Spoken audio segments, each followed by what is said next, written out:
In 1999, Alan Atadero was staying in the Comanche wilderness in northern Colorado with his two kids. He had his daughter, who was 6 years old, her name was Jocelyn, and his son, Jared, who was 3 at the time. They were staying at the Poudre River Resort, which Alan actually owned. He co-owned it with his identical twin brother, and Alan was up there to prepare the resort for winter. Alan had recently divorced from his wife and joined a Christian singles group, and somehow it came up that some people in the singles group asked if they could stay at the Poudre River Resort with Alan and help him prepare the resort for winter in exchange for free lodging so they could have a little vacation. Alan said that was great because he really needed the help. As soon as they got up there, 11 of the Christian singles members were talking about going to the nearby state fish hatchery. Jared and Jocelyn had heard about this and were really eager to go with them, and they asked their father, Alan, if that would be okay. Alan felt comfortable with Jocelyn, his 6-year-old, going, but was reluctant to send Jared because he was 3, was worried that, he would lag behind, and was just generally reluctant to send his youngest. But Jared really wanted to go, and Jared was saying, well, you let Jocelyn go, I want to go. Alan, maybe against his better judgment, said, yep, you can take Jared. Jared hated wearing shoes. Jared said, can I leave my shoes? And Alan said, no, you got to bring your shoes. And Jared really put up a fight. He didn't want to wear his shoes. Alan said, okay, put on your shoes, we just won't tie them.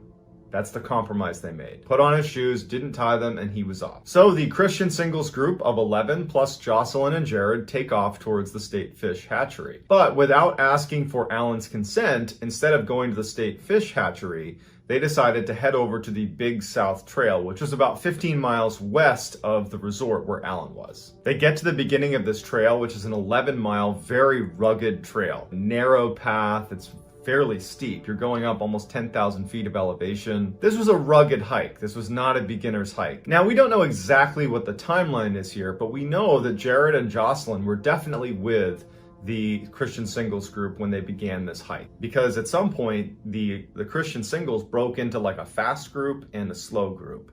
And during that time, when they kind of separated into 2 groups, Jared had somehow run ahead of one of the groups and had come in contact with these 2 fishermen that were on the Big South Trail. The Big South Trail was located near a world-class fly fishing area, and these 2 men were fly fishing. And they saw Jared, and they also saw these 2 groups of people making this climb on this trail, and they, the fishermen, assumed that he had to be with them. Jared walked up to them and said, hey, have you seen any bears in the area? And they said, no. And Jared just skipped away. It's believed that the 2 fishermen that saw Jared on the trail were the last 2 people to see Jared alive. At some point shortly after Jared has made contact with these 2 fishermen, the singles group realizes they've lost track of Jared. They have Jocelyn, but they've lost sight of Jared. And so there's an immediate search of the area. They're yelling out to Jared. And after about an hour, they haven't found him. However, one of the Christian singles members hears a scream.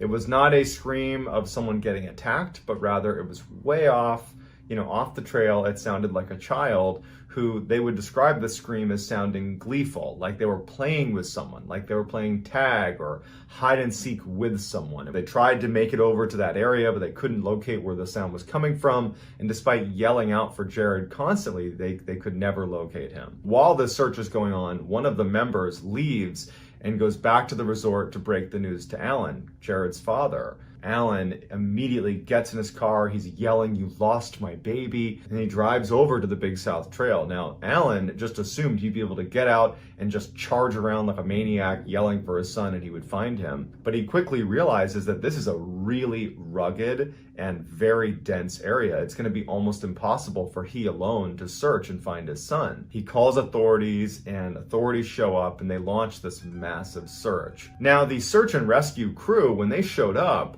they were very confident that they were going to find Jared. They felt like they had a really good sense of where he was, that it would have been very difficult for him to go anywhere. They had the fishermen saying they'd seen him. They had one of the members who heard a scream in a specific area. They've done these searches, unfortunately, many times, and most times they find the child hiding somewhere, crying somewhere, but they're unhurt. By the next day, after a full 24 hours of searching, when they haven't found anything, that's when the search and rescue team began to realize that more than likely this was not going to be a successful search. Now, the search would go on for a week. It was a very chaotic search.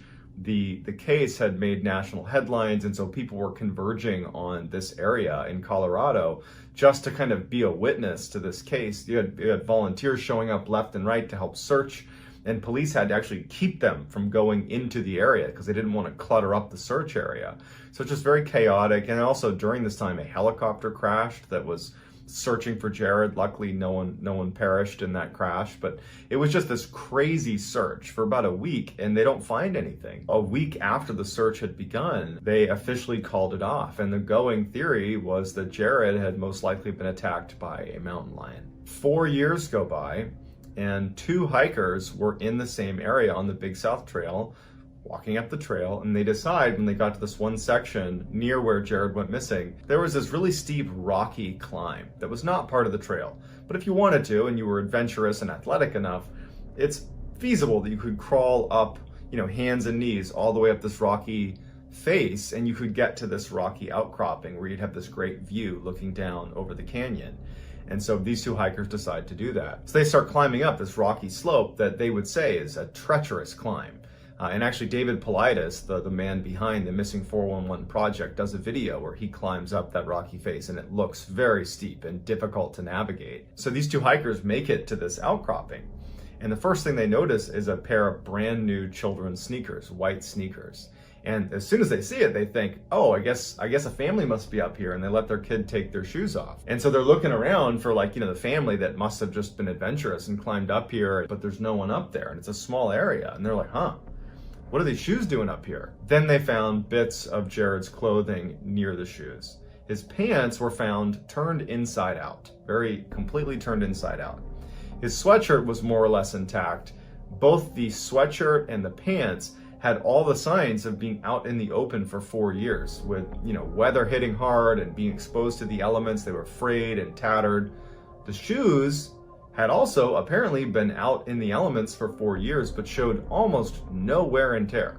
The hikers that found them literally thought they were brand new shoes. And then around that area, they also located one of Jared's teeth, and they found a bone that belonged to Jared as well. So it really begs the question, how did Jared get up nearly 550 feet above the trail over extremely difficult to navigate terrain? And why were his shoes completely unweathered after 4 years of being out in the elements? And why were his shoes up there in the first place? They were untied on his feet. He certainly would not have been able to navigate the terrain up there even with his shoes laced. But if he had been navigating that terrain, he almost certainly would have lost his shoes in the process. So we don't know what actually led to Jared's demise. However, we do know that somehow he was found, his remains were found in an area that was effectively inaccessible to him. In July of 1938, the Bilehart's family decided to go camping deep in the Rocky Mountains. Now, the Bilehart's family was a huge family. They had 10 kids, including Alfred, who was a 4-year-old boy. One of the days they were camping, they decided to go on a hike to a great fishing spot. And so they got in this big line with all 10 kids and the parents, and they start walking, and Alfred was far back in that line. And at some point, he must have wandered off or got separated, and at some point, the family noticed. There was an immediate preliminary search, and there's a bunch of them. They're calling out to their son, their brother. After this initial search results in nothing, one of the members of the family alerts authorities, and it would launch a 10-day search. When the authorities showed up, they were operating under the assumption that Alfred must have fallen into the river and drowned.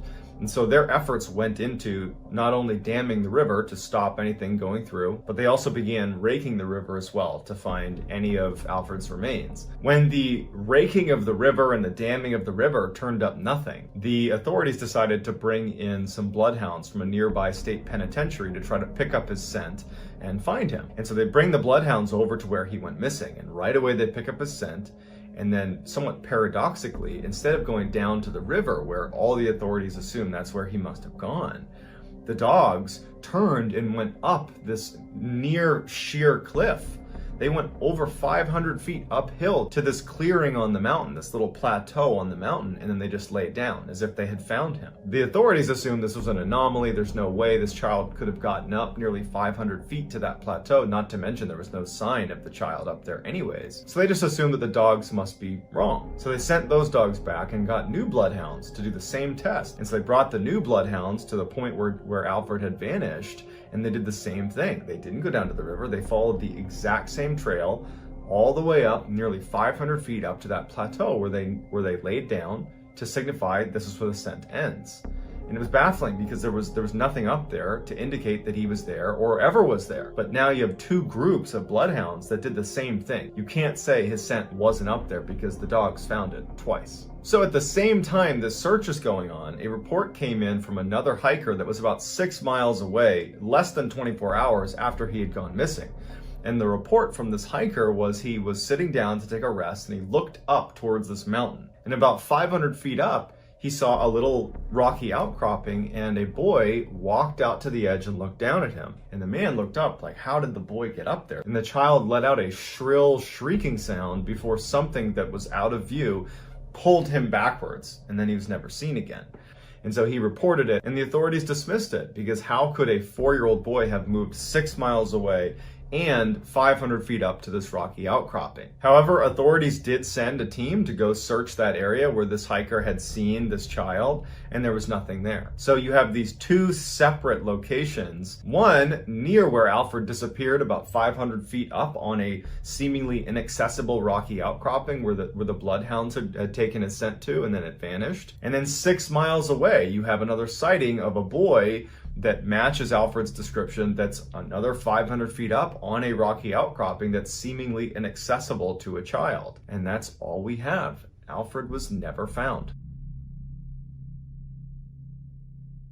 In August of 1897, two parents and their 6-year-old daughter named Lillian went berry picking in Maine. The section of Maine they were in was only 15 miles away from the Canadian border, and it was very, very densely forested. At some point, the parents noticed that Lillian wasn't with them anymore. They assumed she must have wandered a couple feet away. Maybe she was behind a tree. But after an hour of searching, where they can't believe they're not seeing any trace of their daughter. I mean, they're in the middle of nowhere where if you yell out, someone's going to hear you, but there was no response from their daughter. They can't find her anywhere, so they alert authorities. Hundreds and hundreds of people came out for this search.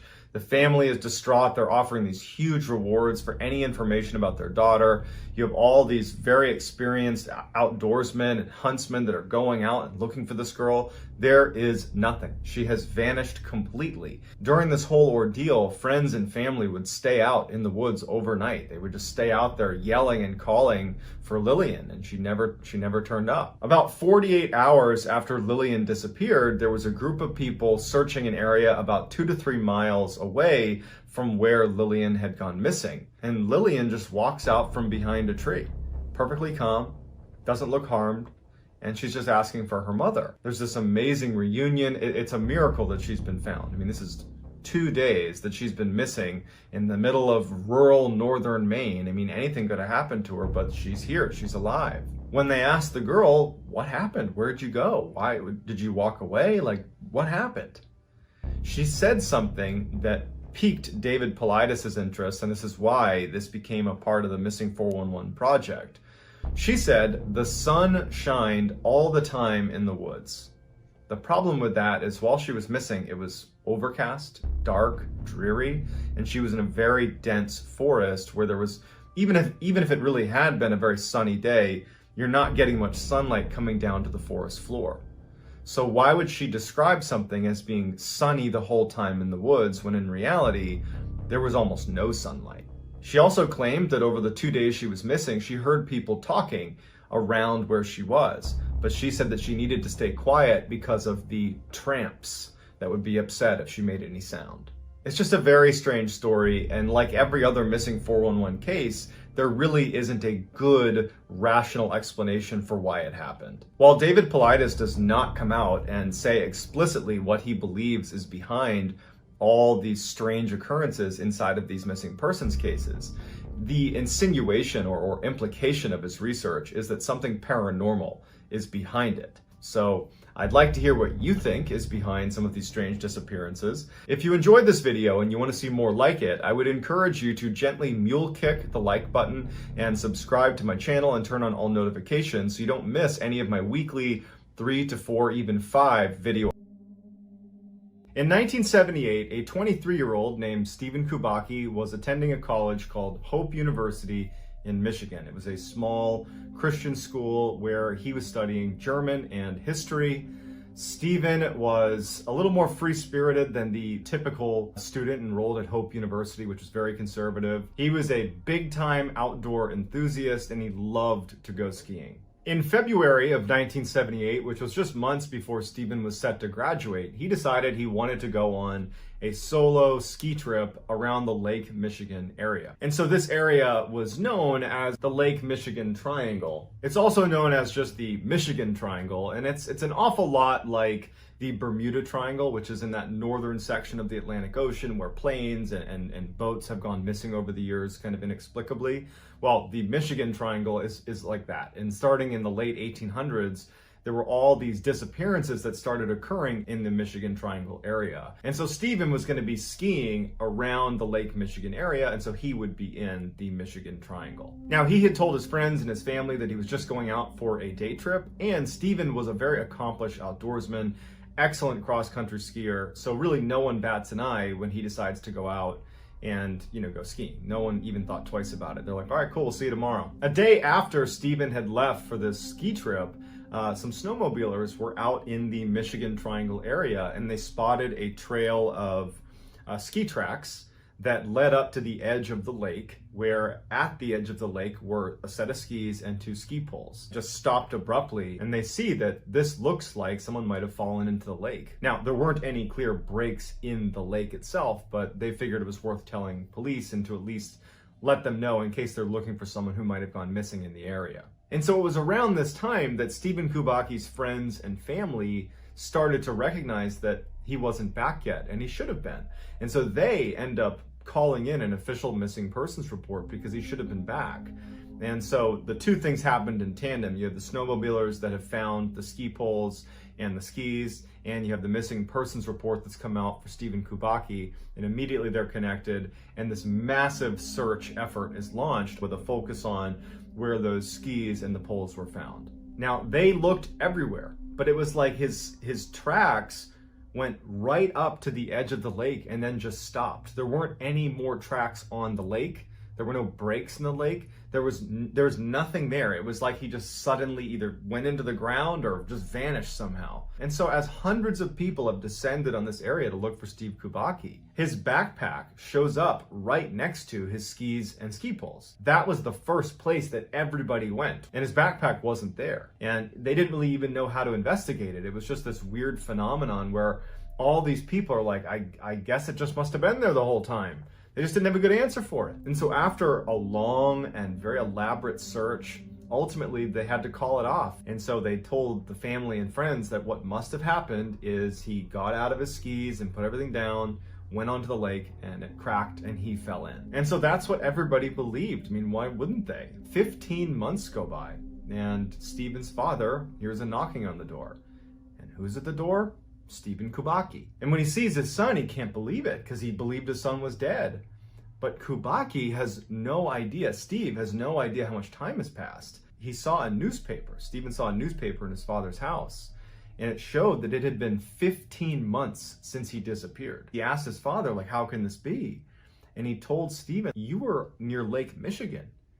That's 700 miles away. How did you get here? And Stephen's like, I woke up in a field about 40 miles from here, and I went to, my aunt's house, your sister's house, and she brought me here. And no one had any idea how he got there or why he was in the field in Pittsfield to begin with. In addition, Stephen had on clothes that he didn't recognize. He had a new backpack that had maps and all sorts of kind of like trinkets from different parts of the country. He had been to apparently San Francisco, Sacramento, all over California, to Chicago, to Utah. He's been all over the country, according to the things that are in his backpack. He had $40 in cash, he had new sneakers, new glasses, and he had a t-shirt on from a Wisconsin marathon. It says he was a participant in. And one of the only things that Stephen would say to the media, because he basically swore off the media and he didn't want to give his story to anybody, he just said to one of the news outlets that he felt like he had been doing a lot of running.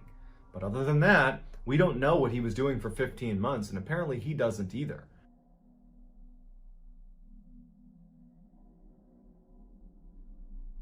In early 2018, Danny Filipitis was a 49-year-old firefighter living in Canada.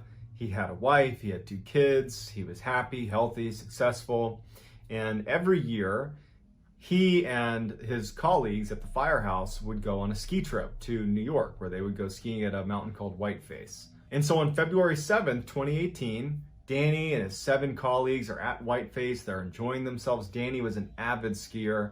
Like, this is something he really looked forward to, was this annual retreat to Whiteface Mountain. And it was getting to be lunchtime, and his 7 colleagues said, hey, let's go down to the lodge and get a bite to eat.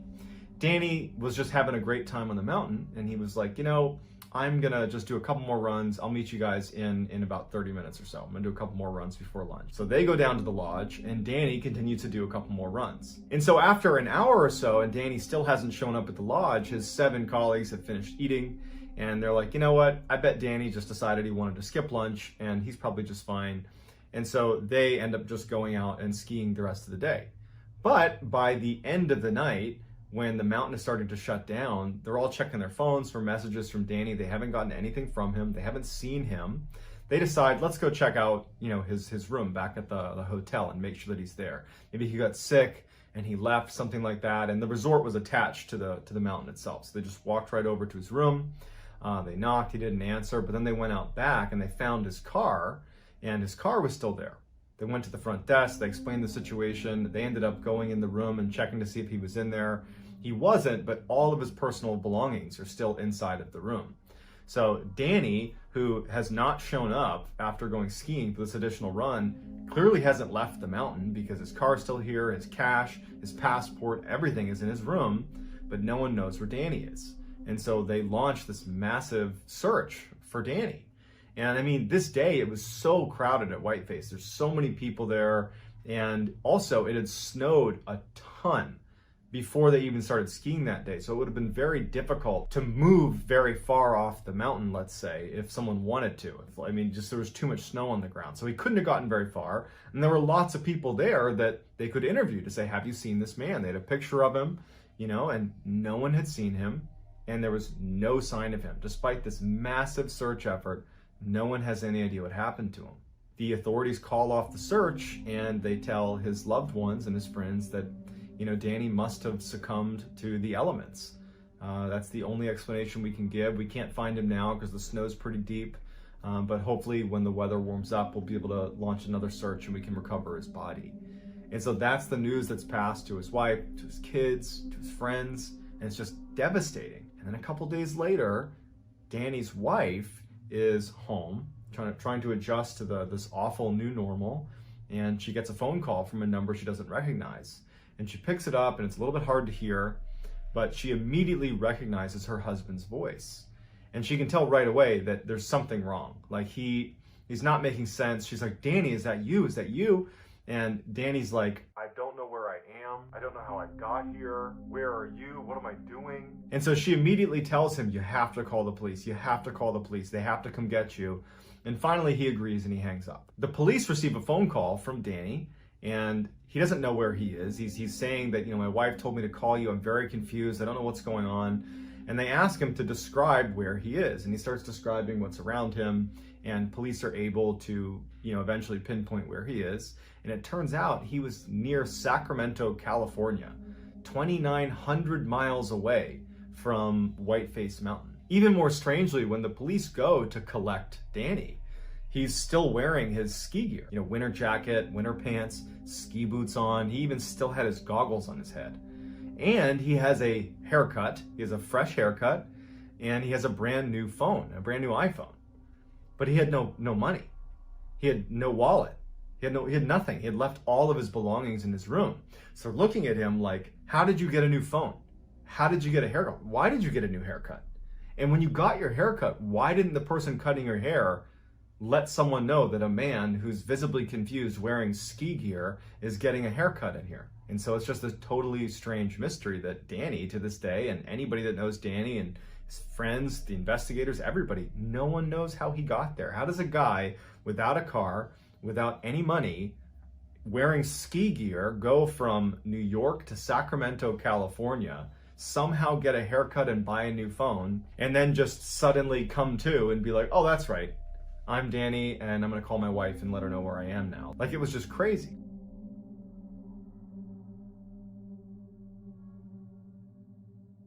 So this last story was documented in the official American Ethnology Report from 1897, 1898. Although the story is, well documented in this report, the location is unclear. People have speculated that it's either Ireland, Scotland, or Wales. So just take this with a grain of salt that the location is not known. It's an older story, but it was officially documented in an official report. In 1898, a 12-year-old boy was playing at this river that ran near his house. He was out in the forest, he was playing to this river, and he had a bow and arrow, and he was practicing shooting his bow and arrow. And after a little while, he got bored of his bow and arrow, and he went to the stream itself, and he started to build a little dam in the river to try to catch some fish. And as he's building this thing up, he's down on his knees building up this little dam in the river, he notices someone is walking down the river towards him. And he looks up, and he would describe this person as looking normal, a normal-looking stranger. It's a gentleman who shows up. He's wearing a nice suit. He walks over to Wofford, and he apparently just came out of the woods. And he says, hey, what are you doing? And the boy, he's like, oh, I'm making this fish trap. And he's like, man, that looks like a lot of work. Like, you should take a break. And the boy's like, yeah, I guess I could take a break. And the gentleman just says, well, if you want, while you're taking this break, you can come to my house. It's just up past the bend here. My family's there. You can have a meal with us, and then you can come back and you can finish your fish trap. And so, this is a different time. This is the late 1800s, and I'm not suggesting that at the time it was totally cool to go with strangers into weird houses in the forest, but the boy felt compelled to say yes. He didn't want to be rude, and maybe his fear of strangers is less extreme than it is, for us today in 2020. And so he agrees to go with the man. They make their way up past the river into the forest a little bit, and they come up to this cabin. Now, the boy played in the woods here, and he had never seen this house before. But he's not too concerned, because as soon as he gets to the house, this cabin in the woods, he sees that the lights are on, and he hears kids playing inside, and a close family friend of his family's is sitting on the porch talking to one of the other apparently family members of the stranger. And so the boy's put at ease, and he says hi to the family friend, and the family friend, waves back. The boy goes inside, and he sees that this family has a couple of kids, roughly his age. They're playing, goofing around. They have dinner, they have this wonderful meal, and the boy, Wofford, is like, man, this is so great. And after the meal, he lays down and falls asleep. He kind of loses track of time. The boy falls asleep at this cabin. And so he wakes up early the next morning, and he feels horrible because he didn't mean to fall asleep, and he didn't tell anyone from his family where he was going. And he's thinking, man, they're going to be so worried about me. And so as he's getting up to leave, the stranger is already awake, the one that had met him down by the river and called him up to the house. And the boy says, hey, can you walk me down back to the river? And the stranger's like, I can take you part of the way down, sure. So the two of them, they're having small talk, and the boy's thanking the man for his generosity. And so as they're walking, they're passing by an orchard on one side and a cornfield on the other. And it's this beautiful morning, the sun's just coming up, and the boy remembers thinking how beautiful the setting was. But he also was thinking, like, I don't even know where I am right now. And I'm assuming he's walking me back to where I live, but this doesn't look familiar at all. And the stranger stops. They get to almost a junction right at the end of the orchard and of the cornfield. And the stranger tells the boy, Wofford, he says, hey, just go straight. You're going to turn down this way, turn back, and you'll be at the river again where we met. And the boy thanks the stranger, and the stranger turns and starts walking back towards his cabin and says, hey, good luck, see ya. And the boy starts following the man's directions. And Wofford, as he's walking, following the stranger's directions, he's suddenly curious and turns around to look back at this strange person who had brought him up to the house and then now brought him back. And he's stunned because suddenly the orchard and the cornfield are not there. There is no orchard or cornfield. It's just deep, dark forest. And he's like, what's going on? He turns back, and there's a search party or it looks like a search party running up to him. Part of the search party is the family friend that he had seen at the house. And the boy's like looking at these people running towards him, like they're running to him.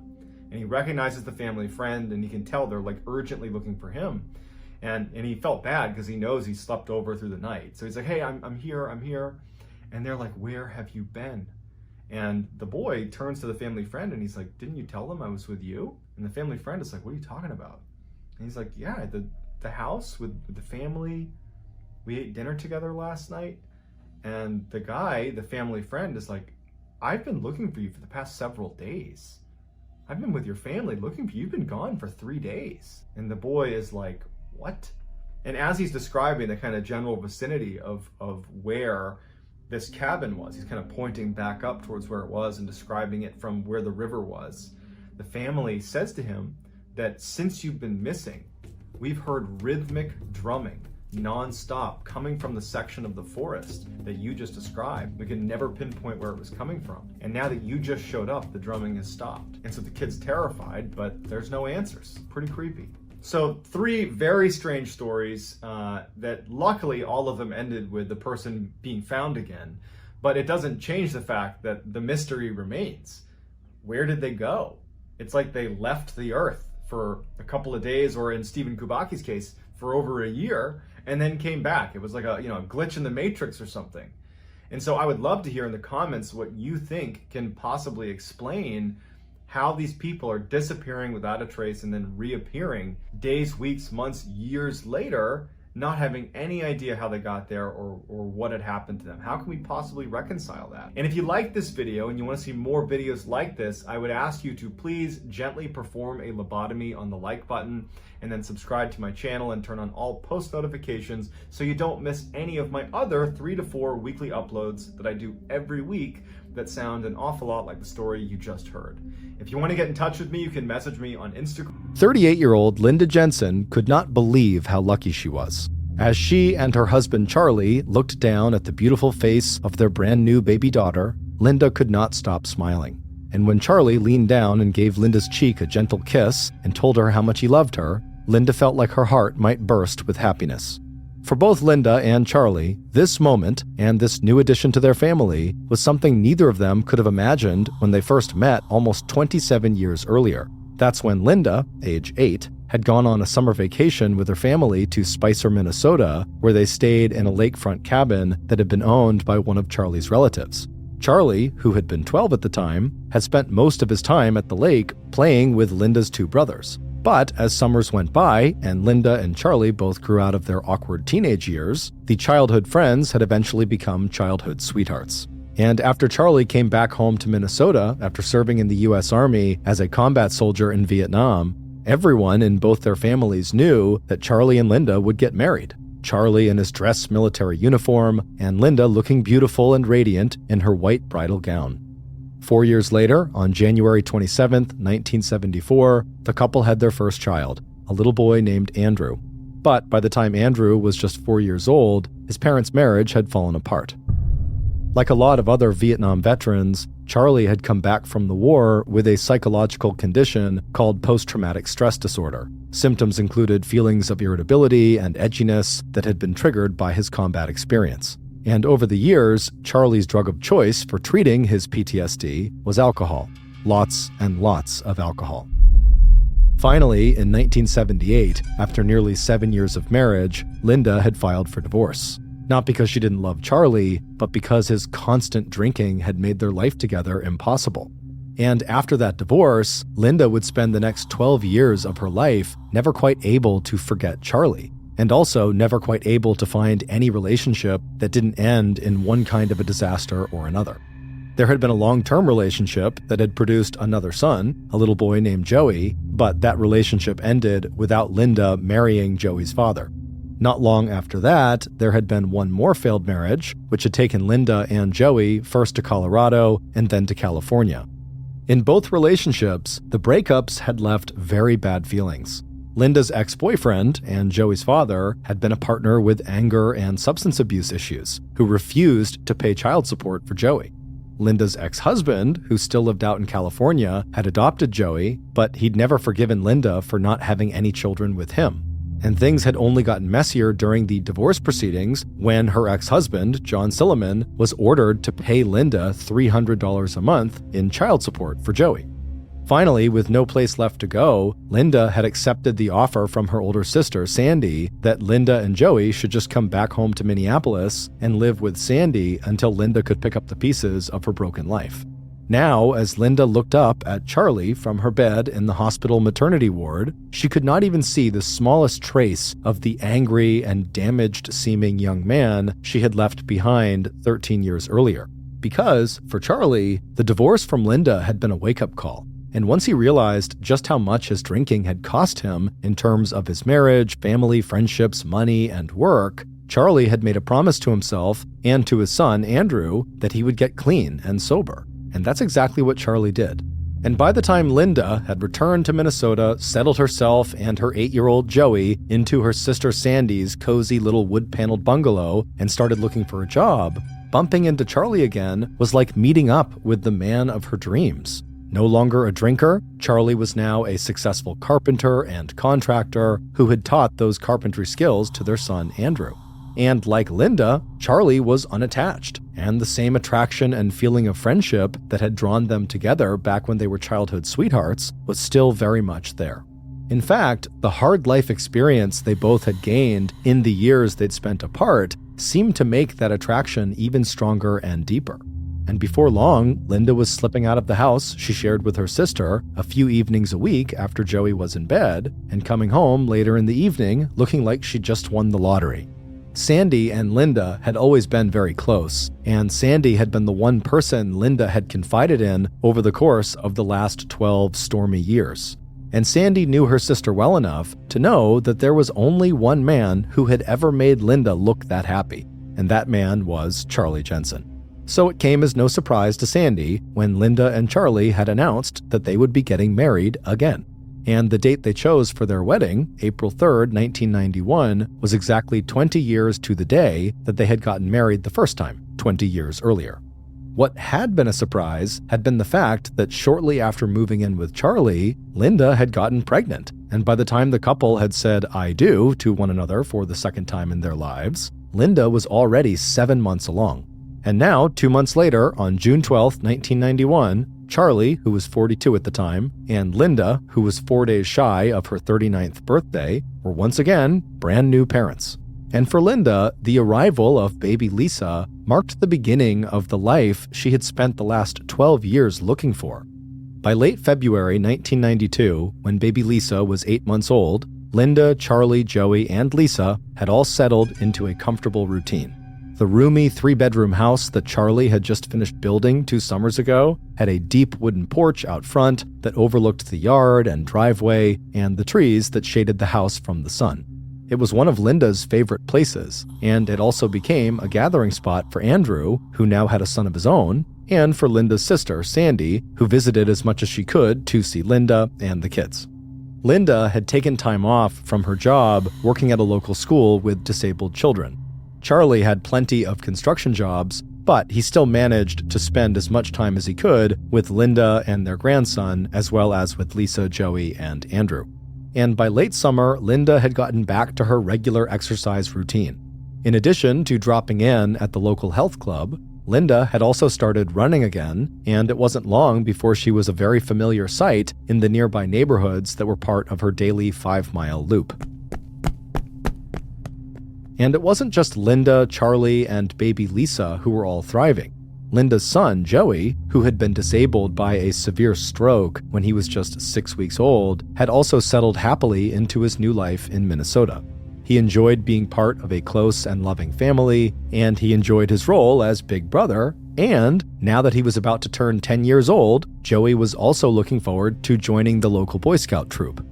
It wasn't until the last weekend in February, on Saturday, February 22nd, that Linda had given her sister, Sandy, the most recent update on the one dark cloud that had drifted into the Jensens' otherwise very sunny life. The sisters were sitting on the sofa in the living room catching up on family news. Linda had talked to the local Boy Scout troop leader about signing Joey up for Boy Scouts. Charlie was working on a construction site all the way out in Maplewood, 50 miles away, and that after a long Minnesota winter, March and spring were finally not too far away. But when the ring of the telephone interrupted their conversation, Sandy immediately noticed the look of strain that flashed across Linda's face. Sandy knew that sometime within the last 2 weeks, Linda had gotten 2 calls from Joey's biological father, Robert Beard. Despite having given up custody of Joey and not paying child support, Robert was now insisting on having longer and more frequent visitation with his 9-year-old son.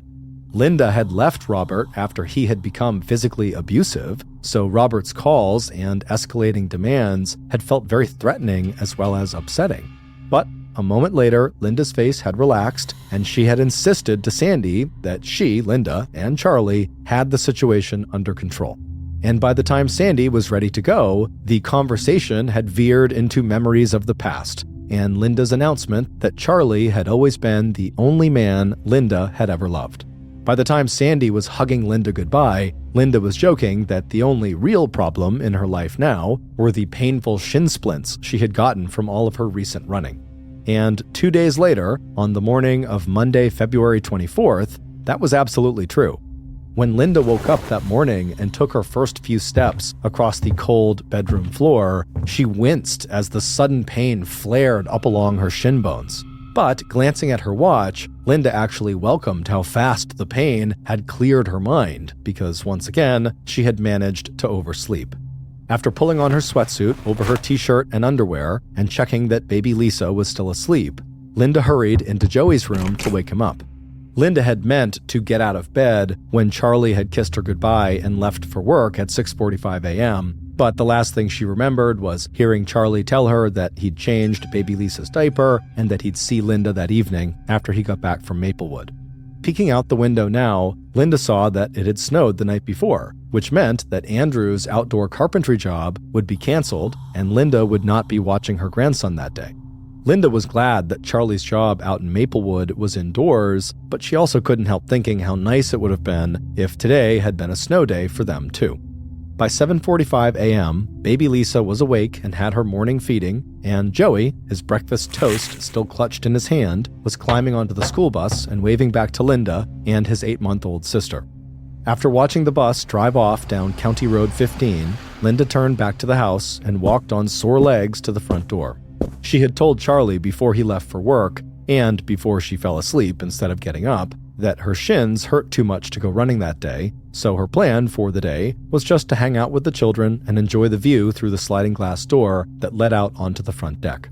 Now standing at baby Lisa's changing table, Linda unwrapped Lisa from her cocoon of blankets, but decided to leave the baby in her pajamas in the playpen while Linda cleaned up the breakfast dishes.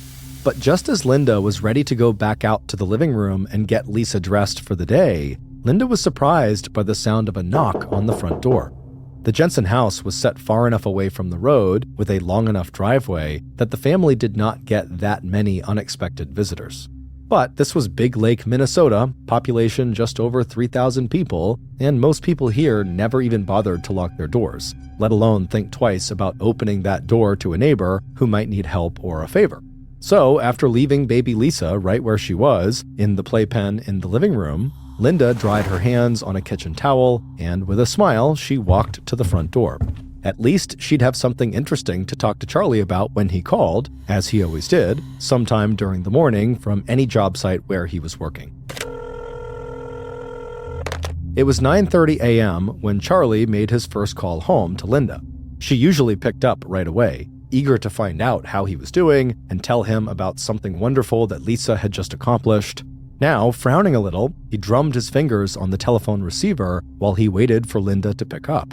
Instead, the answering machine came on, and so Charlie left a message for his wife, telling her he'd try again later. But after the third unanswered call of the day, Charlie decided to leave work early. Linda sometimes screened telephone calls by letting them go to the answering machine, but if that was the case today, she would have picked up as soon as she heard his voice leaving a message. As he hopped into his truck and drove northwest from Maplewood towards Big Lake, Charlie told himself not to worry. Maybe Linda had decided to take a nap at the same time she had put Lisa down for a nap. Maybe she'd stepped outside onto the front deck to look at the snowfall. And besides, school had let out, so by now, Joey should be home with his mom and baby sister. By the time Charlie walked into his house, it was 4:05 p.m., and the first thing he noticed was the sound of 8-month-old Lisa crying. Charlie immediately yelled out for Linda, but Linda didn't yell back. Dropping his coat onto the nearest chair, Charlie followed the sound of Lisa's crying through the dining room, where he saw Joey doing his homework at a small table near the wall, and into the living room, where he saw baby Lisa in her playpen, still in her pajamas, her face red and wet with tears. Even as Charlie picked Lisa out of the playpen and stepped over to the foot of the stairs to call his wife's name again, he knew something was wrong. Linda would never have let Lisa stay in last night's pajamas for the entire day. And again, when Charlie did not get a response from Linda, he put Lisa back down inside of the playpen and automatically began a search of the house for his wife. Joey had seemed uncertain when Charlie asked whether Joey had seen his mom, so telling Joey not to worry, Charlie started his search in the laundry room in the basement where Linda would have been out of Joey's sight. But by the time Charlie left the empty basement to check the upstairs bedrooms, he wasn't even trying to act calm. Taking the stairs 2 at a time, the question went round and round in his mind. What on earth could have happened to his wife? But not even Charlie's worst nightmares could have prepared him for what was inside of the bedroom that he and Linda shared. When he pushed open the bedroom door, the first thing he saw was a bundled up white quilt on the floor at the foot of the bed. Only it wasn't just a quilt. Peeking out from the folds of the material, Charlie could see Linda's shiny dark curls and her long, bare, slender legs. And in the middle of the quilt, at the center of a dark red stain, Charlie saw the wooden handle of one of the kitchen knives he and Linda kept in a butcher's block on their kitchen counter. Falling to his knees on the floor next to Linda's body, Charlie reached out and pushed a fold of the quilt down so he could see Linda's face. And that's when Charlie knew that the woman he had loved ever since they were both children was dead. A few minutes later, and the circular drive in front of the Jensen's 2-story house had started filling with emergency medical vehicles and deputies from the Sherburne County Sheriff's Department. Charlie's 911 call had summarized everything the newly widowed husband would be able to tell police about his wife's murder. Quote, "My wife is dead. I just got home and my little boy is here, and I checked in the bedroom and she's been stabbed. I've got 2 kids here. My God, what's happened?" As medics entered the house and confirmed that Linda was dead, deputies from the sheriff's department got busy putting yellow crime scene tape up around the perimeter of the Jensen's house. They also began spreading out into the rural neighborhood to see if anyone in the area might have seen or heard anything unusual that day. Knowing they had a homicide on their hands, the Sherburne Sheriff's Department immediately contacted the Minnesota Bureau of Criminal Apprehension, located 47 miles southeast in the city of St. Paul. Soon, along with state investigators, the Sherburne Sheriff's Department would also get help from law enforcement in Benton and Stearns counties, along with help from the nearby cities of St. Cloud and Elk River. But even before those outside agencies had arrived in Big Lake to help conduct interviews and process the crime scene, investigators with the sheriff's department had already come to some of their own conclusions about the murder.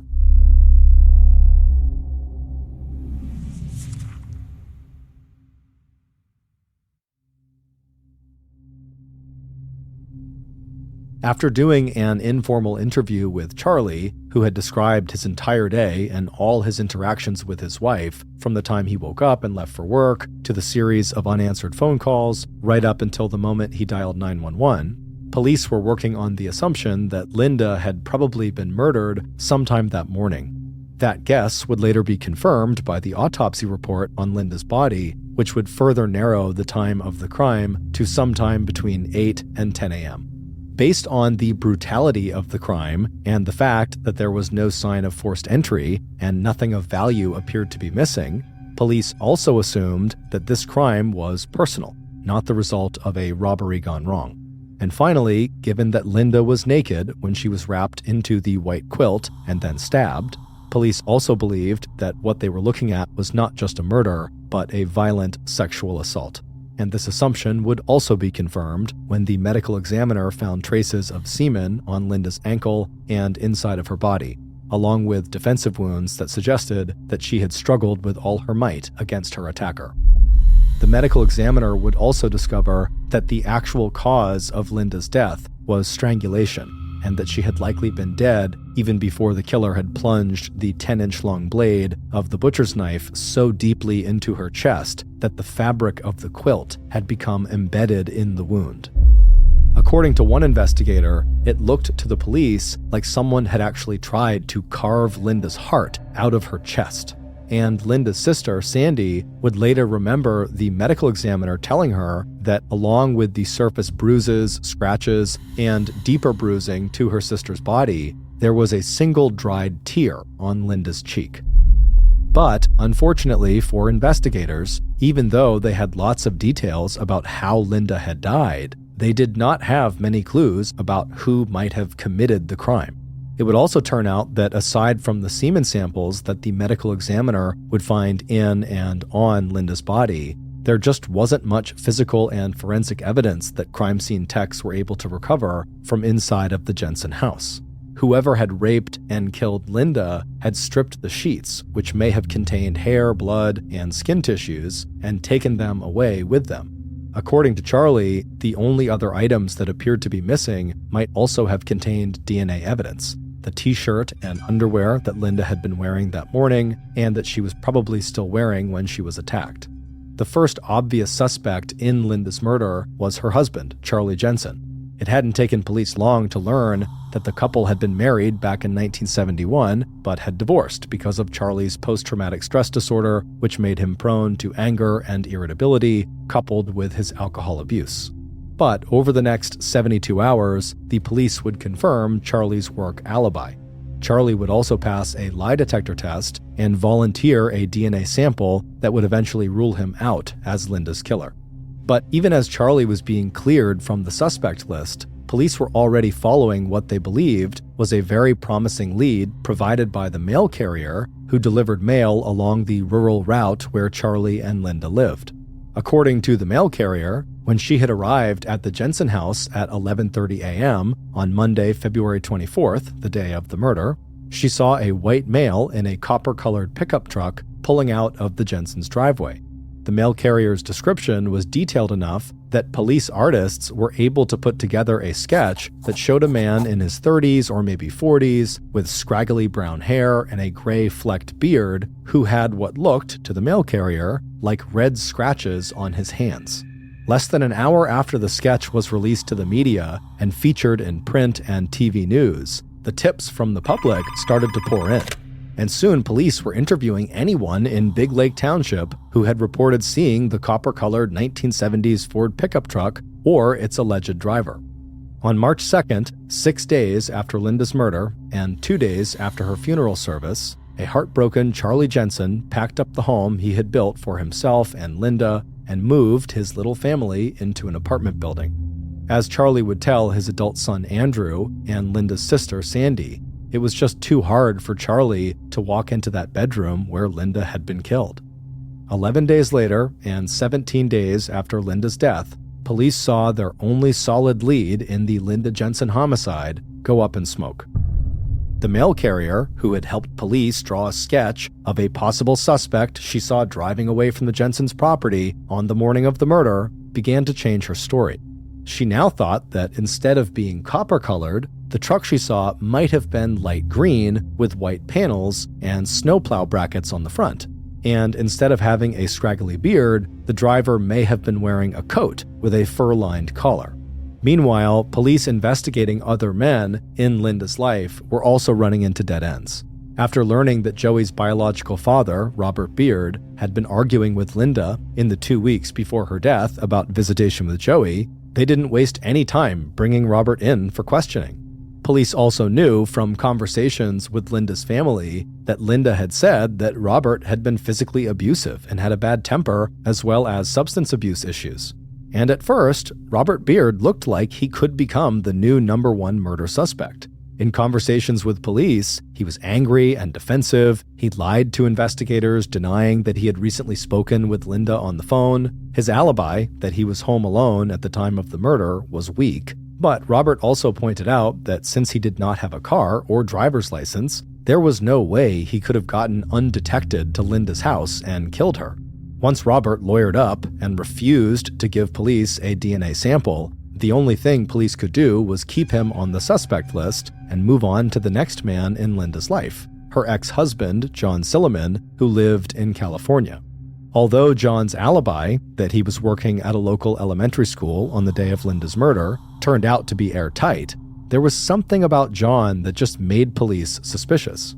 He'd clearly had a volatile relationship with Linda, and he told police that Linda had pressured him into adopting Joey instead of having children of their own.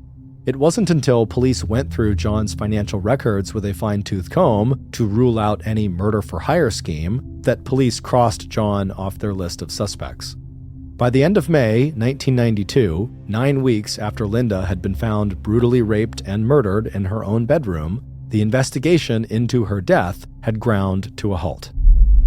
Police from 3 different jurisdictions had followed up on more than 1,000 tips. They had interviewed hundreds of friends, co-workers, family members, neighbors, and possible suspects. They had searched but failed to find any trace of the sheets and clothing that had been taken from the Jensen house on the morning of Monday, February 24th. They had also collected and stored more than 80 DNA samples from men who had any connection to Linda. From a trainer at her gym who had once given her a bouquet of flowers, to her ex-lover and husbands, none of them would match the semen sample collected from Linda's body. But while investigators may have quietly and reluctantly shelved the murder book on Linda Jensen, there were 3 people in Linda's life who absolutely refused to let the case go completely cold. At least twice a week for the next 7 years, Linda's older sister, Sandy, called the Sherburne County Sheriff's Department asking if there had been any developments in the case. Charlie also remained in touch with police, and he and Sandy made an appearance together on a popular TV show that featured true crime, hoping that the publicity might result in someone coming forward with new evidence. The third person who would not let the case go was one of its lead investigators. Bruce Anderson had made a promise to the Jensen family that he would not retire from the Sherburne County Sheriff's Department until law enforcement had found the person who had killed Linda Jensen. Like Sandy, Deputy Anderson was convinced that someone out in Big Lake Township held the key to solving this homicide, that someone had information that they might be holding back or that they didn't realize was important. Even after all the leads seemed to dry up, Sandy, Charlie, and Deputy Anderson had one strategy left. They all urged law enforcement and the media to ask again if anyone could remember anything that might turn out to be related to the murder. But it wasn't until the early summer of 2000, more than 8 years after Linda Jensen's murder, that police finally got the tip they needed to break Linda's unsolved homicide case wide open. By then, Bruce Anderson had been elected sheriff of the Sherburne County Sheriff's Department, a position that gave him the authority to call for the creation of a special cold case task force of state and local law enforcement whose job would be to reopen the investigation into Linda's murder. The new round of publicity, along with a $20,000 reward for information leading to the arrest and conviction of Linda's killer, was enough to get people, once again, talking and thinking about the unsolved homicide that had terrified the residents of Big Lake back in 1992. And on a mild day in June of 2000, the Sherburne County Sheriff's Department got a visit from a woman named Angela Hennon. The renewed interest in Linda Jensen's murder and Sandy's pleas through the newspapers for everyone to search their memory for anything that might shed light on her sister's murder had finally struck a chord. And after 8 years, Angela was finally ready to give police the man that she had long suspected of hiding a very dark secret. What police found out when they followed up on Angela's tip would send shockwaves throughout the state of Minnesota. And based on that information, here is a reconstruction of what investigators believe really happened to Linda Jensen on the morning of Monday, February 24th, 1992. The knock on the front door of Charlie and Linda's house was so not expected that Linda almost dropped the plate she was holding into the open dishwasher. But even though she was surprised to have a visitor this early in the morning, it never occurred to Linda not to answer the door, especially since another loud knock might wake up 8-month-old baby Lisa, who had fallen asleep in the playpen in the living room. So, after wiping her hands dry on a kitchen towel and zipping the top of her tracksuit all the way up to her chin, Linda pushed her hair back from her face and walked out to see who was coming to call. Even as she started to peer out one of the front windows, Linda recognized the voice calling to her from outside. A moment later, and Linda's visitor was stamping the snow off his boots before stepping through the open door. But even as Linda closed the door behind her visitor and apologized for how untidy her house was, Linda's killer was hardly listening. Instead, he was drinking in every detail of Linda's appearance. He had been watching Linda for such a long time. But until now, he had never really been alone with her, never really had a chance to let her know how he felt about her. He wanted to ask her if she was planning to go for a run that day, and he wanted to tell her how much he always looked forward to seeing her jog past the house where he lived with his wife and 4 kids. But before he could even find a way to put his proposal to Linda, he could see that she had stopped smiling and had even taken a few steps backward, and now she was asking him what he was doing there. Because now really wasn't a great time after all for her to have any company. And if this was about Joey, she'd rather talk some other time when Charlie was there too. But before Linda could get any further away from him, the killer reached out his hand and grabbed her arm. And as soon as he did that, he knew it didn't matter how Linda felt about him or what Linda wanted. What mattered was what he wanted. And after a short but violent struggle, the killer had Linda right where he wanted her. Upstairs in the master bedroom, all her clothes stripped off, her dark curly hair spread out on the bed under him, looking just as she looked in all of his fantasies, right down to having his hands wrapped around her slender throat, squeezing as hard as he could until finally she stopped struggling and lay still. Once Linda's killer was finished, he bundled her body inside of a clean white quilt and pushed her down onto the floor at the foot of the bed. Still breathing heavily, the killer straightened his own clothing, then left the bedroom and went down to the kitchen. On the counter, next to a jar of red and white candy canes, he saw the butcher's block with its collection of kitchen knives. Grabbing the wooden handle of the largest knife, Linda's killer hurried back upstairs to the bedroom. Looking down at Linda, lying on her back with the quilt wrapped around her, all he could see of her body was the top of her head, and her slim legs from the knees down, her heels resting lightly on the floorboards. Straddling Linda's midsection, the killer raised the knife and began stabbing at Linda's heart, over and over again, until finally plunging the knife through the center of her rib cage with so much force that it pinned the quilt into Linda's chest. After hauling himself back up onto his feet, the killer turned to the bed and stripped off the sheets and gathered up Linda's torn t-shirt and underwear. Rolling everything into a ball, the killer took one last look around and then left the bedroom, hurried down the steps, picked up his coat from where he had dropped it near the door, and just a few minutes later, Charlie and Linda's neighbor and the leader of the local Boy Scout troop, 28-year-old Kent Jones, was already halfway back to his own house less than half a mile away. In the weeks after Linda's murder, local police would interview Kent Jones after hearing a report that he had seen the copper-colored truck police were looking for driving around Big Lake Township. But during that routine interview, not only did Kent deny knowing Linda Jensen, Kent's wife gave her husband an alibi for the day of Linda's murder.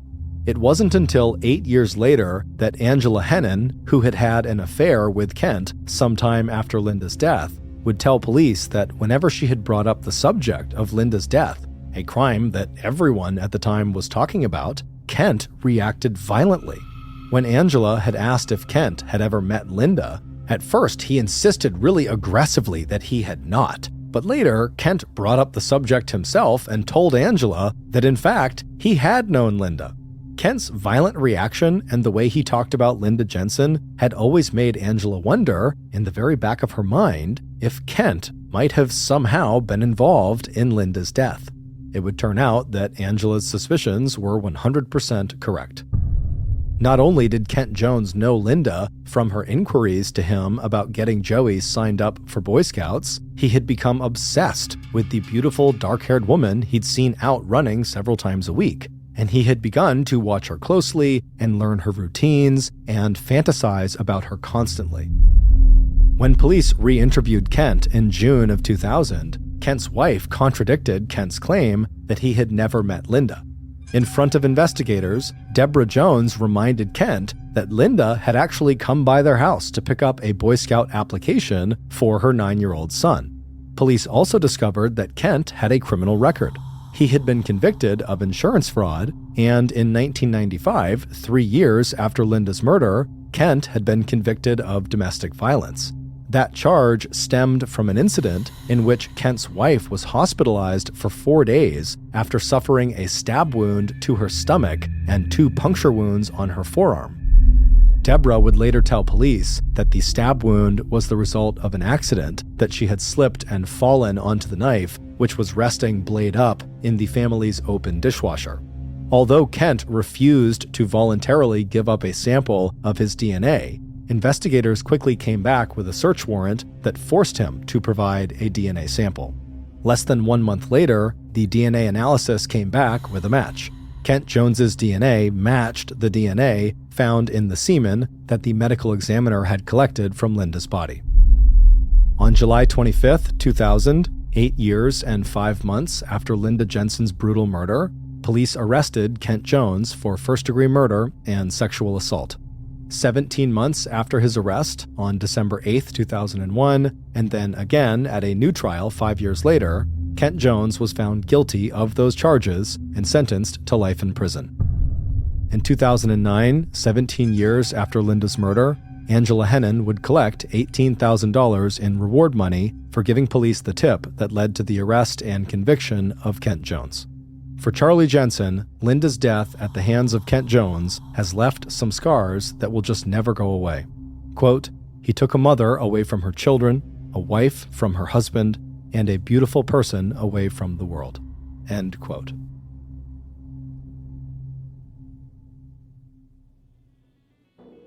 In the summer of 2001, Arthur Labe sat inside a traditional German beer garden with his family. The middle-aged man lived on Vancouver Island in Canada, where he worked as a house painter. But now he was on his dream vacation in Germany, visiting relatives that he hadn't seen for years. He'd been looking forward to this trip for ages, and he was having a total blast. Arthur felt grateful to be on this vacation at all. A few months earlier, he had coughed up some blood, and his wife Carol insisted that he go see their doctor on Vancouver Island. The doctor would tell Arthur that he was worried about lung cancer since Arthur had been a smoker when he was young. Thankfully, Arthur's chest x-rays and follow-up testing indicated he didn't have cancer, and his doctor said that it was fine for Arthur to go to Germany and enjoy his trip. And his cough actually cleared up completely a few days before he left for the trip. Arthur took a big swig of his beer and then thought about how great it felt to sit down and relax after a full day of walking all over the city. The walking was actually the only part of the trip that Arthur was not enjoying. They'd been on their feet so much that his lower back was starting to hurt. And so Arthur made a mental note to stop by a pharmacy on the way back to the hotel for some pain relievers or maybe a hot pad. Arthur took another big sip of his beer and then looked around at all the other tourists crowded into the beer garden. Then he nodded his head at the polka band in appreciation and then settled in, enjoying a sunny afternoon and the warm glow of a nice German beer. 2 hours later, the sun had sunk behind the trees, and Arthur stood up from the table to head back to the hotel. As he got to his feet, a shock of pain burst through his lower back. Arthur immediately sank back into his seat, very surprised. Then he tried to stand again, but every time he moved, a burning pain shot through his back and up his spine. Carol was surprised that her husband couldn't stand and asked what was wrong. Arthur told her he just needed to breathe for a second, but after a few minutes, the pain was still shooting up his back. And every time he tried to stand up, the pressure on his back was blinding. Finally, he just shook his head and told Carol he did need to go to the hospital. Something was going on with his back. She nodded, then asked their son-in-law, Brian, to run and grab their rental car. 15 minutes later, Arthur sat in the front passenger seat as Brian drove towards the hospital with Carol and Arthur's daughter, Jenny, in the back seat. Every time the car hit a bump, Arthur gritted his teeth in pain. Arthur could feel a brutal headache coming on too, and he wondered if the way he was feeling now had anything to do with that nasty cough he had back home. Finally, the car turned a corner, and Arthur saw the hospital up ahead, and not a moment too soon. Because right at that moment, Arthur's vision had begun to blur, so he was leaning his head against the headrest and closing his eyes. He felt hot and achy, and his forehead was dripping with sweat. And by the time the car actually stopped, Arthur felt delirious. In fact, Arthur barely noticed as his car door opened and 2 hospital staff reached in to help him stand up. An hour later, Arthur opened his eyes and realized he was lying on his side in a hospital bed with an IV drip in his arm. Slowly, the beige room came into focus. He could hear the whirring and beeping of machines in the room, as well as conversations drifting in from the hallway. The room suddenly felt chilly, and Arthur hoped that his fever might be breaking. His headache was getting less intense too, and for the first time since arriving at the hospital, he felt like he could actually think clearly. Arthur looked down towards the foot of his bed, and he saw Carol speaking to a middle-aged doctor in a very quiet voice. When Carol noticed Arthur was awake, she smiled at him, but Arthur knew his wife well, and he knew the look she was giving him was her putting on a very brave face. Something clearly was wrong.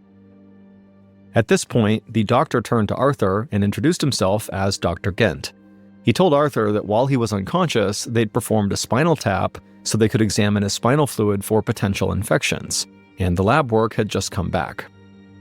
Dr. Gent kept a neutral expression as he told Arthur that his spinal fluid had a high white blood cell count, which indicated that his body was fighting an infection. Dr. Gent suspected that Arthur had a very serious condition called bacterial meningitis, which meant that the membranes that protected his brain and spinal column were swelling. He explained that meningitis is a potentially life-threatening infection, but they had already started Arthur on antibiotics, so he should make a full recovery. Arthur felt overwhelmed by everything the doctor was saying, and he just wanted to know how long it was going to be before he felt better again. But before he could ask any questions, Dr. Gent told him to try and rest. He was going to be in the hospital for a few days at least. A week later, Arthur's daughter, Jenny, was getting ready to go to work on Vancouver Island. Jenny had decided to fly back to Canada while her father was still in the hospital, but she couldn't stop worrying about him. So far, doctors in Germany had tried 6 different antibiotics, but her dad didn't respond to any of them. He just kept getting sicker. Jenny was about to head out the door when her phone rang.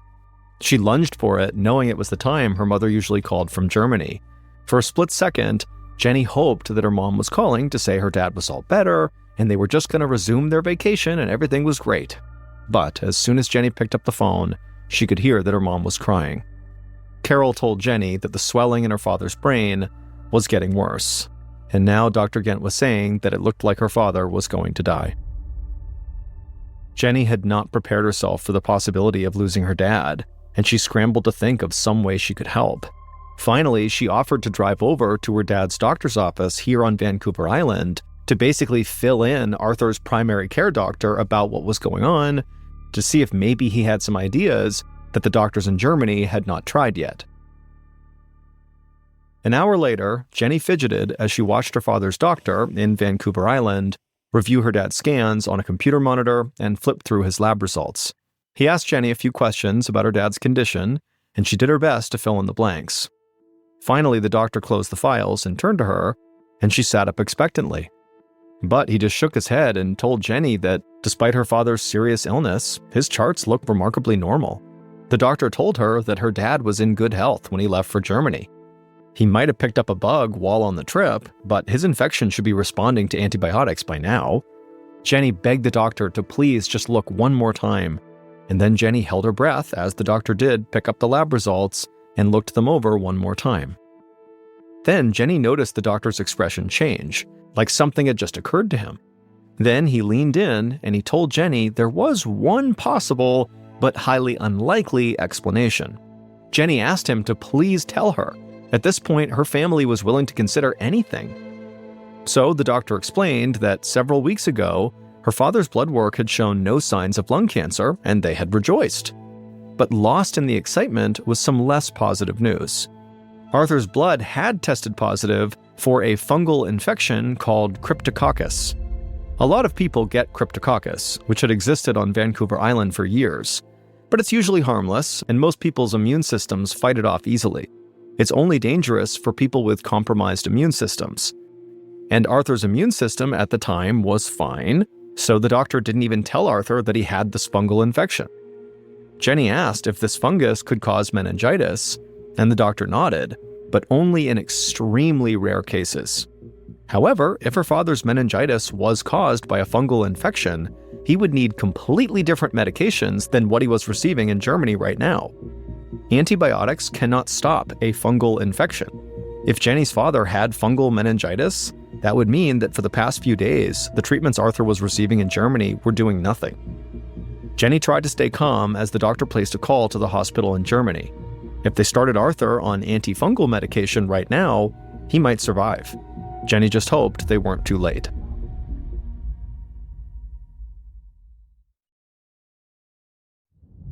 Several months later, in the early winter of 2002, an animal pathologist named Sally Lester was in her laboratory on mainland British Columbia, a few miles away from Arthur's home. She slid a glass slide under her microscope, then bent down over the eyepiece to take a look. The slide she had put under there contained tissue from the carcass of a dead porpoise that had washed up on the beach on nearby Vancouver Island. Dr. Lester focused her lens on a tiny cell that looked like a boiled egg. This kind of cell had become a familiar sight to her over the past year. These odd egg-shaped cells had been sent to Dr. Lester from veterinary clinics all around Vancouver Island. A growing number of sick dogs and cats were showing up at vet clinics with shortness of breath and discharge running from their noses. In more serious cases, the animals were having seizures. Some had mysterious lumps on their heads, and all of the animals had pockets of pus called abscesses below their eyes. Veterinarians had sent in samples of the abscess tissue to Dr. Lester so she could examine them in her lab, and every time she'd found these little yellow cells that looked like boiled eggs. She knew what the cells meant, that the animals were infected with Cryptococcus, a fungus that grew on Vancouver Island. It was common for animals and humans alike to contract Cryptococcus by inhaling the spores floating in the air. Humans and animals rarely got sick from these spores. In fact, Dr. Lester usually saw no more than maybe 6 to 10 animals with Cryptococcus infections in a year. But recently, vets on Vancouver Island had been sending her about 10 cases every single month. Dr. Lester was stumped about what could be causing the number of these infections to rise so quickly. Then, porpoises began washing up on shore, which had given Dr. Lester a very eerie feeling. Dead porpoises should rarely wash ashore, but now it was happening every few weeks. And when she began reading the porpoise autopsy reports, she started feeling even more unnerved. The porpoise's lungs had been riddled with inflammation from pneumonia. Their organs were swollen and covered in flower-like tumors. And now, as Dr. Lester looked at the slide, she realized that all this damage was being caused by a Cryptococcus infection. The porpoise's blood was loaded with the fungus. Dr. Lester sat back on her stool, feeling a knot starting to form in her gut. She knew how porpoises would have contracted the Cryptococcus spores. Since spores are airborne, the fungus would have floated out over the ocean and settled on top of the water. The porpoises would have inhaled the spores when they came up and broke the surface to breathe. What she didn't understand was why the number of cases was increasing now. Something weird was definitely going on. And then Dr. Lester had a chilling thought. If more animals are getting fungal infections, maybe more people are too. After all, we all breathe the same air. Dr. Lester picked up the phone to call the British Columbia Centre for Disease Control. She knew it was now time to get the human infectious disease authorities involved. Half an hour later, Dr. Murray Fife hung up the phone on his desk at the British Columbia Centre for Disease Control. He was the organization's head epidemiologist, and he had been absolutely swamped lately. And now, after speaking with Dr. Lester, he needed a moment to consider what she had told him about this potential outbreak of fungal infections on Vancouver Island. Dr. Fife wanted to get feedback on Dr. Lester's concerns from a colleague who lived on Vancouver Island. So he picked up the phone again, this time to call the Vancouver Island Health Authority. The microbiologist who picked up said very matter-of-factly that Dr. Lester was right. There was a definite increase in human Cryptococcus infections on Vancouver Island, but not among the patients they would normally expect. Usually, it was just people with compromised immune systems that got sick from Cryptococcus, but lately, healthy adults were getting sick from the fungus. It was bizarre and basically unheard of. It made no sense to Dr. Fife. Cryptococcus fungus had been on Vancouver Island for years, so why was it suddenly so dangerous now? He worried that something about the fungus itself was changing, and he wondered if it could even be stopped.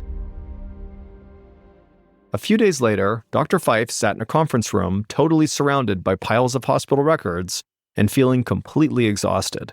For the last week, he and a scientist at the University of British Columbia named Karen Bartlett had been combing the region's hospital records in hopes of finding other Cryptococcus infections.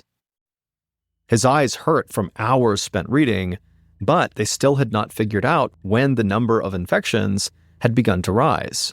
Dr. Bartlett cleared her throat and looked up while holding a file above her head. Dr. Fife raised his eyebrows as she explained that this file, was the oldest human case she'd found. It was from over 2 years ago, the beginning of 1999. The patient had been in good health when Cryptococcus made her sick, just like a lot of the recent cases. A few minutes later, Dr. Bartlett gasped and handed Dr. Fife another file. It was the medical records of a lively 45-year-old mother who had started to feel lousy just a few months ago in the fall of 2001. By the time the doctors tested her for Cryptococcus, the fungus had infected her brain and she died shortly after. Dr. Fife was shocked. He'd never heard of Cryptococcus killing an otherwise healthy adult.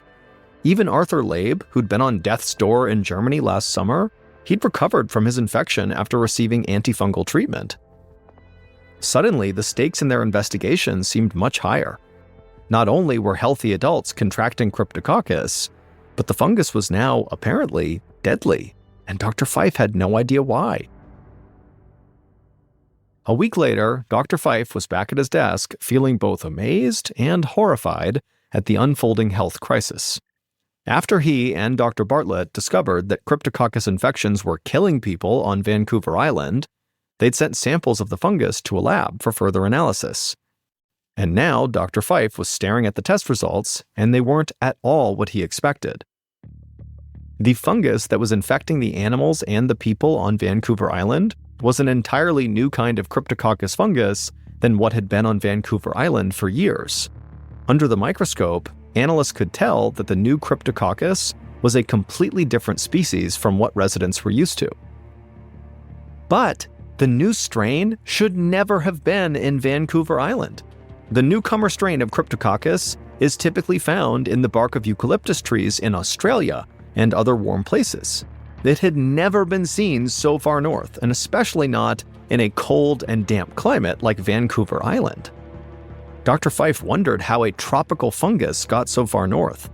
There were hardly any eucalyptus trees on Vancouver Island, which meant that Dr. Fife had no idea where the fungus was hiding, or how it could even survive in this environment.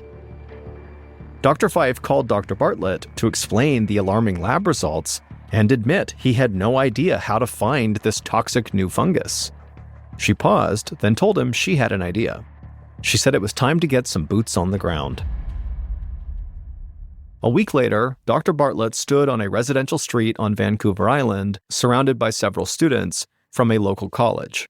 These were her volunteers, and together they were going to comb the backyards and backwoods of all of Vancouver Island, searching for answers. Dr. Bartlett looked from student to student and reminded them of their objective.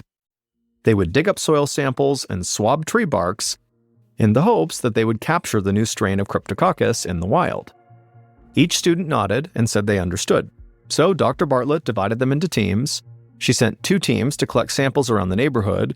Then she led her group to the first house on the street where the owner was expecting them. Dr. Bartlett was pleased to see that the homeowner, who was a middle-aged woman with tanned and sun-worn skin, was waiting in the garage.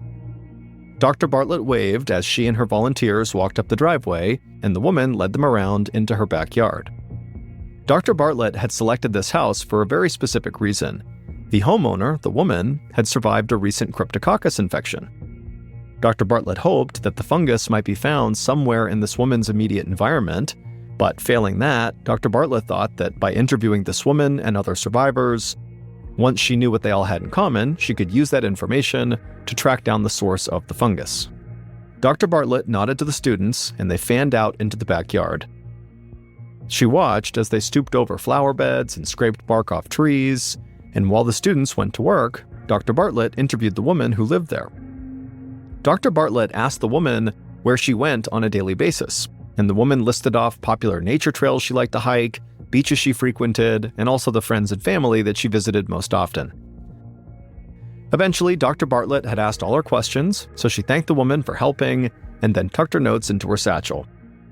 Then, once all her students were done taking their samples, Dr. Bartlett led them down the street to the next house on their list.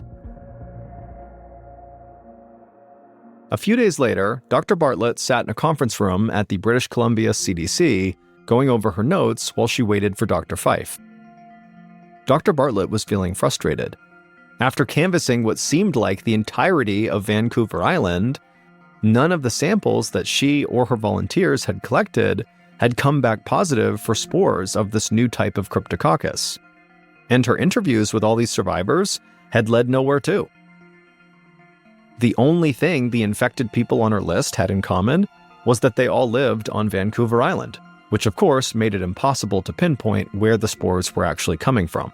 They could be anywhere on the island. A few moments later, Dr. Fife walked into the office with a grim look on his face. He told Dr. Bartlett that somebody else had just shown up at a Vancouver Island hospital with a Cryptococcus infection, which brought the total of people infected to 30 so far. Dr. Bartlett had this nagging sense that the situation, which was already bad, could actually still get much worse. The summer of 2002 was approaching, and she was worried that there could be an explosion of cases as the weather got warmer. She stood and began pacing the room, racking her brain for ideas. Dr. Fife leaned against the doorframe, scratching his chin. But then Dr. Bartlett stopped pacing. She turned to Dr. Fife and asked if he'd be up for a lot of hard work and a lot of late nights. He laughed a little because he always did late nights and they always worked all the time, but Dr. Bartlett could tell, he was up for more. So Dr. Bartlett explained what she had in mind. Since her interviews with infected people had failed to get the information they needed, she suggested they start talking to the owners of infected pets. There were so many animal cases that there might be an overlap in the animals' daily schedules. It was a long shot, but there was a chance that it would help them pinpoint where the fungus spores were coming from. Dr. Fife nodded and asked Dr. Bartlett if she'd like some coffee. If they were going to spend the next few weeks driving all over Vancouver Island, interviewing hundreds and hundreds of pet owners, they would need a lot more caffeine. A week later, Dr. Bartlett climbed out of her car and knocked on the door of a house on Vancouver Island. A broad-shouldered woman with big brown eyes answered the door, and Dr. Bartlett followed her into the kitchen. This was the 24th pet owner that Dr. Bartlett had interviewed in person, so at this point, she basically had her questions memorized. She began by asking where the pet owner regularly took her dog. And the woman gave predictable answers, like hiking trails and restaurants and friends' houses. Except this time, the broad-shouldered woman also mentioned a place called Rathtrevor Beach Provincial Park. That name stuck with Dr. Bartlett through the rest of the interview because other pet owners had mentioned it as well, and so Dr. Bartlett felt like that place might be worth looking into. About 36 hours later, Dr. Bartlett met her student volunteers at Rathtrevor Beach and told them to swab everything. And 2 weeks after submitting those samples, Dr. Bartlett and Dr. Fife had a startling realization. Fir trees all over Rathtrevor Beach tested positive for the new deadly fungus, and so the air in this park contained huge quantities of spores. And once Dr. Fife and Dr. Bartlett looked into this park further, the explanation for why this was became clear. Because of its location, the weather at Rathtrevor Beach was unlike the rest of Vancouver Island. It was warmer and enjoyed a drier, more Mediterranean climate.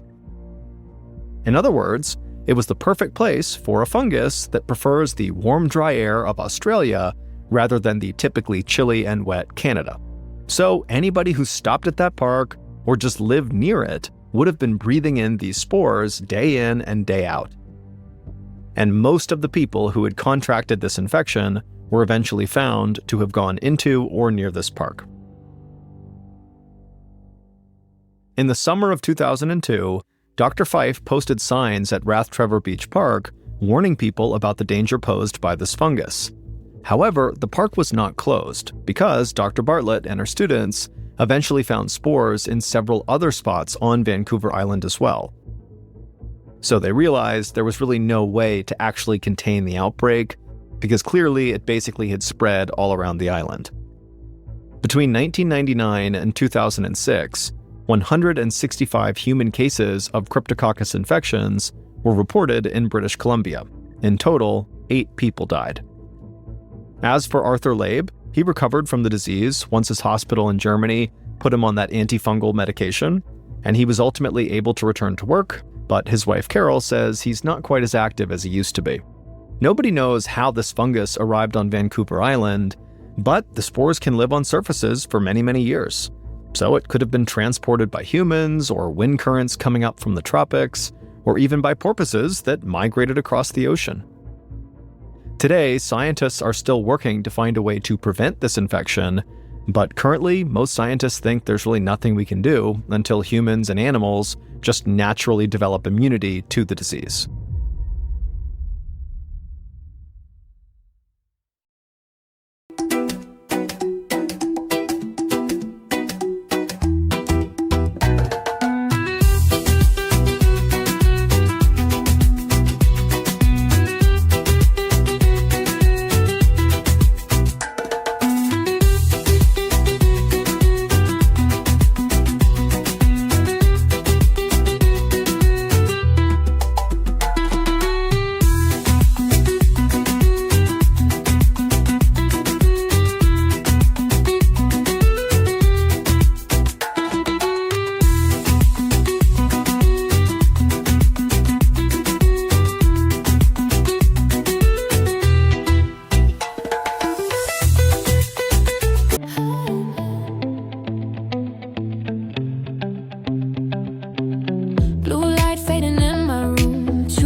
It's harder than truth. Your name still lights up my phone, but nothing ever comes through. You're everywhere but here with me, and I don't know what to do. No fight, no words, no sign, no we're done, no last line. You didn't walk away from me, you just disappeared in time. You left me on red, not goodbye, no reason, no warning sign, just quiet nights and question marks where your voice used to lie.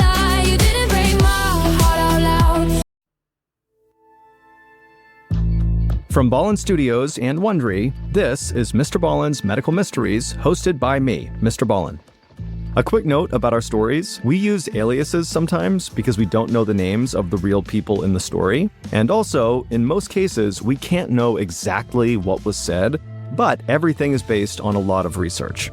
And a reminder, the content in this episode is not intended to be a substitute for professional medical advice, diagnosis,